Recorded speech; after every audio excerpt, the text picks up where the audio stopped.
Hi, this is Jake Northey, founder of Creative Minds, here with another update. Today I wanted to talk about contractors and consultants. Obviously Creative Minds is a consulting company, but I've actually experienced hiring consultants, hiring contractors, being a consultant contractor in many different ways. I started my career actually as a consultant at ThoughtWorks, and so I was initially thrown into the world of consulting, and I've noticed a lot of different patterns. Today's video, I really wanted to talk about kind of what was in the news recently, semi-recently, back in 2018, what Elon Musk said about consultants and contractors. I think a lot of people in the industry who may have a little bit of experience with consultants and contractors, what Elon said really resonated with them, but they might not have the full picture of what made the news.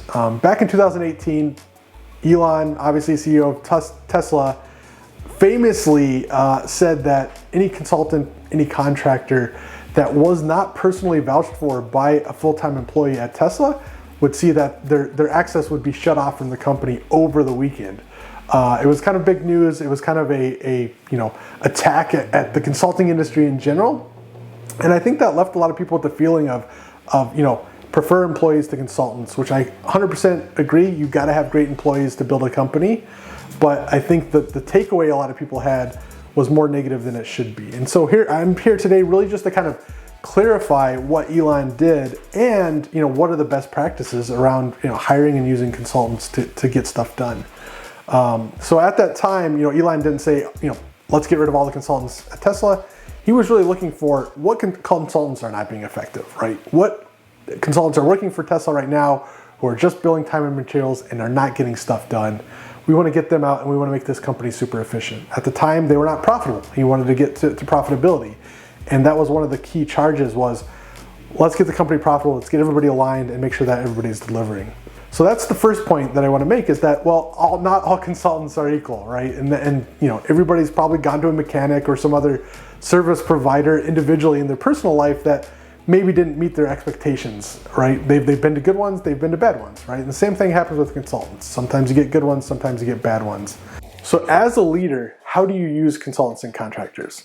The ability to outsource work has a lot of benefits that I don't know if a lot of leaders have experienced for themselves, but for me, as somebody who's actually hired people and done work many times in my career, there's a few things that I think are just unmatchable from full-time employees to consultants and contractors.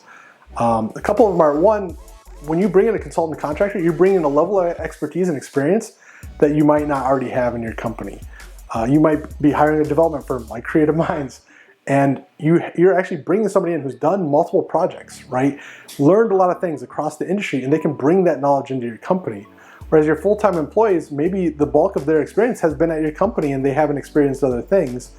And so bringing those fresh ideas really helps make the organization more effective. Sometimes you need a specialist. You might have a whole bunch of general developers, but you need somebody who's an expert in the UI technology that you're using, or somebody who's an expert in backend, or some kind of very specific thing that you want to hire out for because you don't have the expertise within your company. In the extreme case, I worked for a company back in the fintech space who was completely built by consultants and contractors. It was actually an individual owner. He had a crazy amount of revenue for the fact that he was a single owner of the company, and he was actually hiring out everything that the company needed to contractors. He wanted software built for serving brokers. He would hire that out, and he would actually operate everything himself in some kind of IT operations firm that he also hired to help him operate the company. But on the extreme side, you can get a lot of value just by hiring contractors, consultants. It's almost like using capital expenditures versus operational expenditures to build something as opposed to having employees. So that's number one, having a firm that can come in and just add value right away by having the extra expertise. Number two, I would say the big thing about hiring people is that you can ramp up quickly. You can get a lot of people. I think everybody, especially in the technology space right now, is having issues hiring, finding good, experienced people. And it takes time to find good people. You want to find good people who are experienced, but you also want people that match your core values of your company. And that does take time. So by hiring out and outsourcing some of this work, you're now able to get a team ramped up quickly, but also take that pressure off of hiring. You can hire at the right cadence. You can wait to find the right people, and you can get them up to speed, bringing that expertise and experience from the contracting firm to kind of get those people up to speed and not have pressure on them right away. Consultants and contractors, again, that's kind of the big value add is you can ramp up and you can ramp down, right? If you want to get something across the line, you can ramp up contractors and bring on, additional teams for a year to get something across the line, and then ramp them down at the end of that process.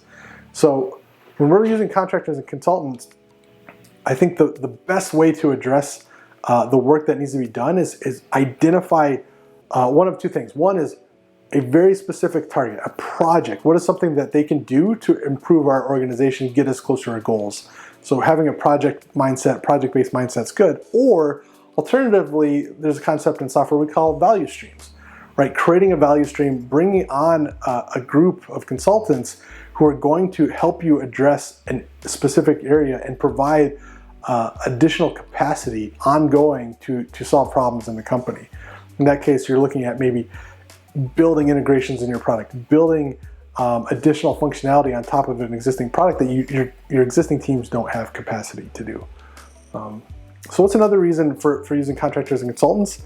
Well, they have a whole team behind them, right? That's when you're hiring a consultant firm, this might not apply to independent contractors, but when you have a firm, that firm has employees with expertise that they share that regularly with the contractors and consultants you're hiring, especially good ones.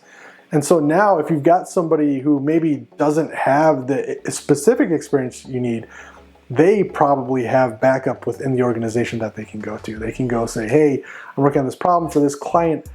How would you approach this, right? And so some of the senior leadership say, well, here are your options. Here's what I would choose. So, even if you're hiring, just a regular kind of journeyman full stack developer out of contracting firm, you might actually be getting senior level experience behind that person because they can go back and ask questions to their own seniors and actually be able to solve the problem even better because they now have the ability to do work, but also the experience that they can rely on within the organization.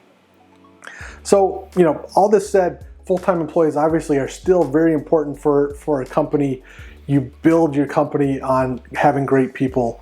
But remember, great people can come from full-time employees. Great people can come from contractors, right? Contractors are just as invested in your vision and your goals as your employees are.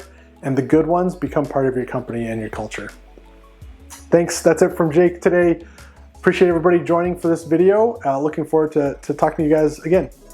We hope you enjoyed the video today. For more tips and best practices in software development, please subscribe to our channel on YouTube and like this video.